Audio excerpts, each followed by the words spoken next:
Ulam for lunch. Ayan. Canton with sardinas.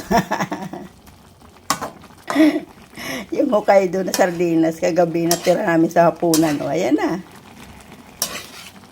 Okay na to.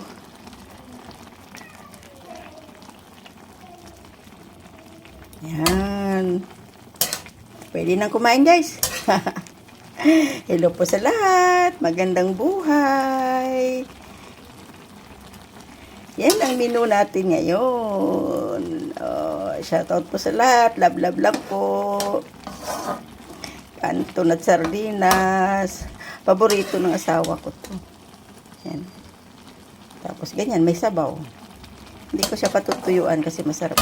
Luto na po yan. Pwede na tayong kumain. Tara po. Maulan-ulan pa rin.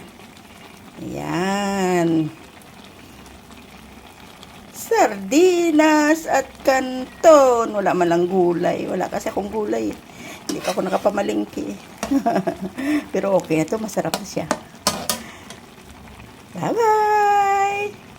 Magandang buhay. Kain na po tayo. Yan siya. Bango. Sardinas.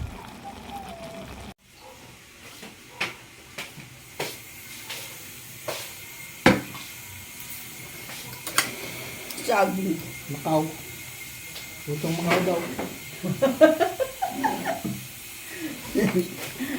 Hello po, magandang buhay. Thank you Lord sa blessings. Lutong Macau. Tanong kasi, ano daw luto ginawa ko? Sabi ko lutong Macau.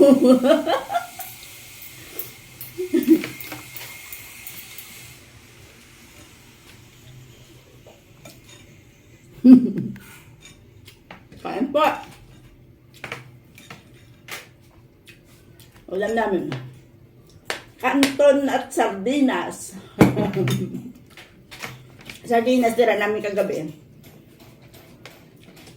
Ulam namin kagabi, sardinas. Ano ba yun? Hokkaido. Malaking lata. Hindi naubos. Ay sayang naman. Nilagyan ko ng canton ngayon. Ayan. Hindi may sabaw. Paborito niya yan eh. Lutong Macau. Lutong Macau daw. Kain tayo. Napagod ako.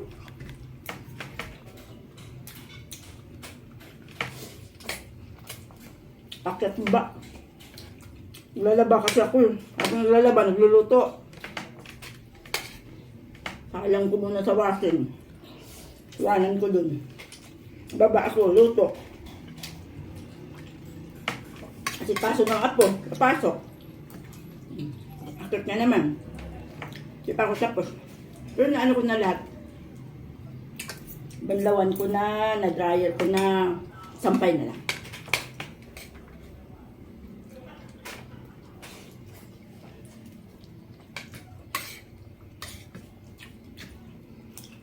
Yan, sinabi. Tanong, ano yung ulam? Lutong Macau.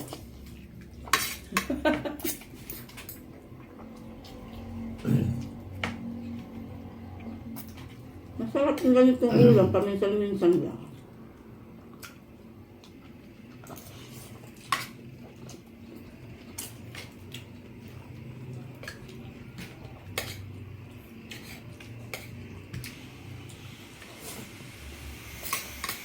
Eh pag ganitong request lagi yan, ganyan. Lagyan ng canton, o kaya yung Mickey ba, yung sariwa. Tapos sardinas isa ko. Masarap nga yan, may patulay. Kaso lang wala eh.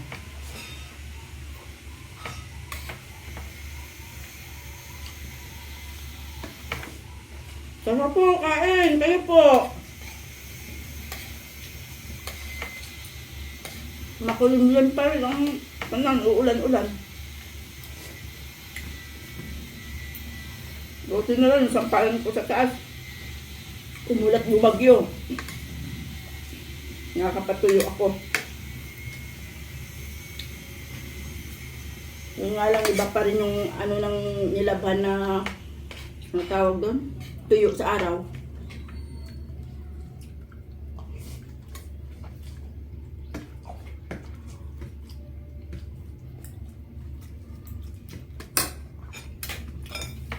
Sul ba? Ayos ba? Ginutom, kaya almusal kanina kanin. Ay, ano? Tinapay.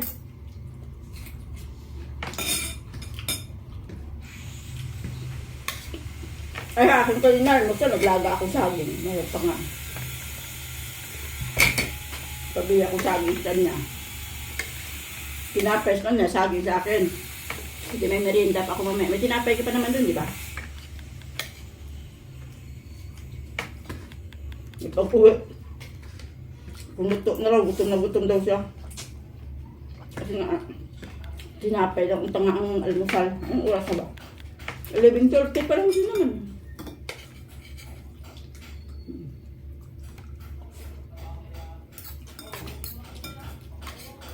Mas gusto ko yung ganitong sardinas, yung ano ba? Yung walang kulay. Mukha ko nga. Kasi parang ano, walang preservative ka, ano. Pag may ano kasi yung may parang kamatis, may sarsa, parang di ko ganun ka, ano.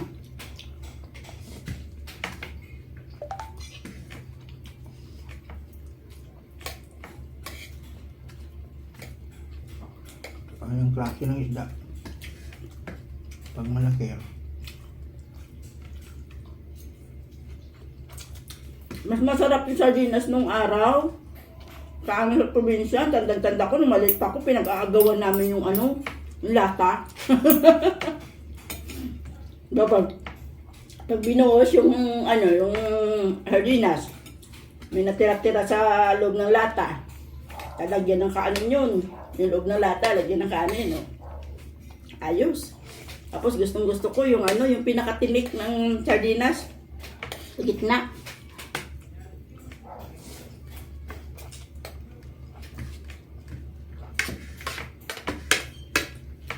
Kasi malambot yan, kasi nakakatinik.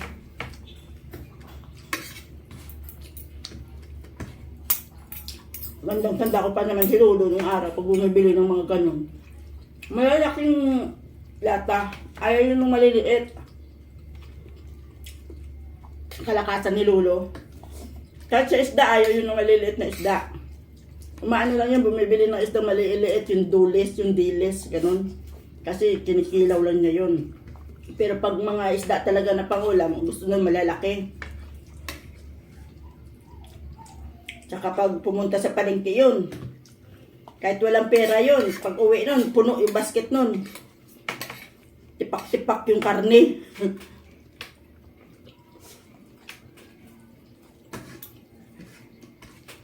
Kasi may suki isa sa palengke. Lalapit lang yun. Buhay ko ba yung pulente? Ewan ko. Lalapit lang yun. Yung tatawag sila sa Chocodente at saka sa Kire. Mag-anak niyo yung pulente. Yata. Alayo pa, nakita yun, tatawagin si Lolo. Nung naro! Pirahin mo ka kilo, na. Wala nang ano yun. Pasok ko sa basket yun, walang sinasabi kung ilang kilo yan.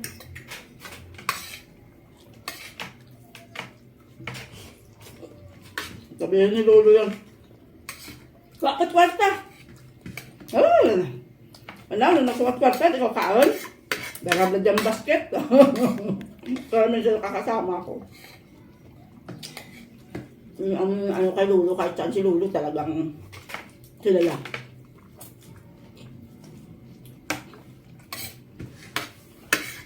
Kaya nung tumanda na, ganun siguro talaga, no? Nung tumanda na siya, ayaw na niya na malalaking isda. Mas gusto niya yung maliliit, yung tinatawag na purpot. Yun ang gusto niya. Ayaw niya yung malalaking isda. Na iba yung panlasa. Ay pag umuwi kami doon, madadatnan ko yun. May pinamarhan sa kuron. Yun, puro purot-pot. Tapos, tuwang-tuwa yun pag umuwi kami. Nalabas pa kami ng pinto yun, sisigaw. Nandito na sila!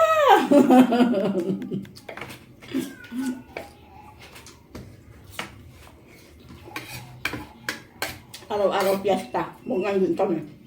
Pero hindi ka gumagastos kami. So, sasabi yun. Kung anong gusto niya. Sabi yun. Nakakatikim lang ako ng Coke. Pag nandito si Lita. Yung mga dialogue yun. Pag bigyan si Bibot. Hindi ako makatikim ng Coke.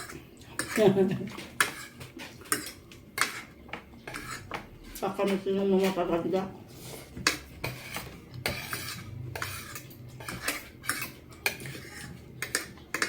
Bago, yun talaga, nauna lang, magkikita pa rin tayo sa huli ng tuwa. Nauna lang sila.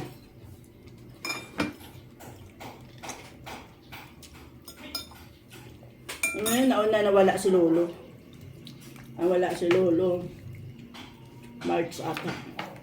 Wala pang isang buwan, sumunod na si Lula.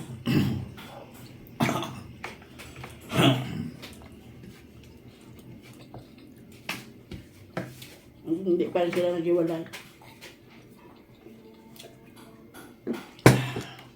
Ganun din tayo, no? Yung mga tao, hindi mahihina na ng mga tao sa ano. Pag nakakita daw doon, tuwang-tuwa. Kasi kahit matatanda na, kahawak kamay pag nagsisimba. Gadapitan na ikong sundadaro. Hindi ko naman nasusubaybayan kasi nandito na kami sa Manila eh. Nga lang, taon-taon umuwi talaga kami nung panahon na buhay pa sila. Ugali pa naman ni Lolo yan. Sabi nga pag umuwi kami. Nami laad na ng marigos, bala ikaw nga nakapungko ng kaw. Yung pag naliligo daw, nakasahod daw sa gripo, liligo, nakaupo lang daw. Hindi na nagtitimba. Kasi sa amin yung ano nung araw, wala pang parang nawasa.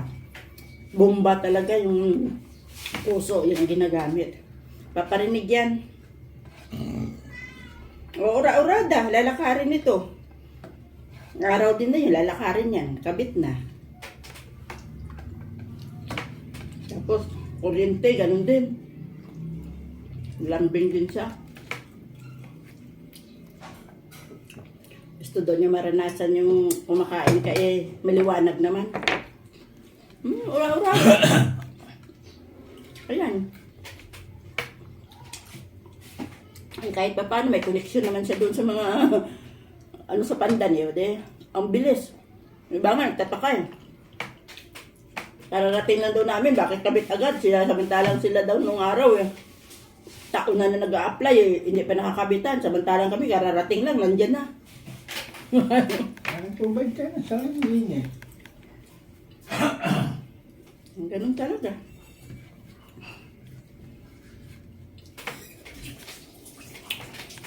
Kakamiss yung mga matatanda. Di ba? Dami tayo na pagkwentuhan ng dahil sa sardinas. Oy, iwan mo na ako. Tapos ka na? Magbabay ka na doon, oh. Magandang buhay. So, thanks for watching. Bye-bye.